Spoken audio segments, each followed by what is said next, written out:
यह कहानी बहुत ही रोचक है और आपको सोचने पर मजबूर कर देगी। एक चूहा एक कसाई के घर में बिल बनाकर रहता था। एक दिन चूहे ने देखा कि कसाई और उसकी पत्नी एक थैले से कुछ निकाल रहे हैं। चूहे ने सोचा कि शायद कुछ खाने का सामान है। उत्सुकतावश देखने पर उसने पाया कि वह एक चूहेदानी थी। खतरा भांपने पर उसने पिछवाड़े में जाकर कबूतर को यह बात बताई कि घर में चूहेदानी आ गई है। कबूतर ने चूहे का मजाक उड़ाते हुए कहा, मुझे क्या, मुझे कौन सा उसमें फंसना है। निराश चूहा ये बात मुर्गे को बताने गया। मुर्गे ने खिल्ली उड़ाते हुए कहा, जा भाई, ये मेरी समस्या नहीं है। हताश चूहे ने बारह में जाकर बकरे को ये बात बताई और बकरा हंसते हंसते लोटपोट होने लगा। कबूतर, मुर्गे और बकरे के बाद चूहे की हिम्मत किसी और के पास जाने की नहीं हुई। वह मन मसोस कर रह गया कि देखें यह चूहेदानी क्या गुल खिलाती है। उसी रात चूहेदानी में खटाक की आवाज हुई। चूहा तो सतर्क था, लिहाजा उसके फंसने का सवाल ही नहीं था।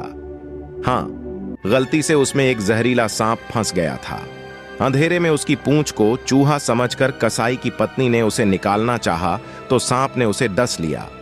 सांप काटने से कसाई की पत्नी की तबीयत बिगड़ने लगी तो कसाई ने हकीम को बुलवाया। हकीम ने उसे कबूतर का सूप पिलाने की सलाह दी। कबूतर अब पतीले में उबल रहा था। खबर सुनकर उस कसाई के कई रिश्तेदार मिलने आ पहुंचे, जिनकी खातिरदारी के लिए अगले दिन उसी मुर्गे को काटा गया। कुछ दिनों बाद उस कसाई की पत्नी ठीक हो गई। कसाई ने इसकी खुशी में अपने दोस्तों के लिए एक दावत रखी तो बकरे की बारी आ गई। अब बकरा बावर्ची खाने में था।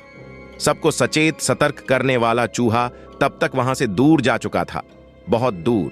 तो अगली बार कोई आपको अपनी समस्या बताइए और आपको लगे कि यह मेरी समस्या नहीं है, तो रुकिए और दोबारा सोचिए।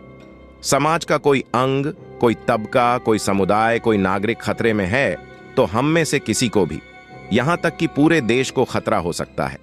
अपने अपने दायरे से बाहर निकलिए, स्वयं तक सीमित मत रहिए, सामाजिक बनिए।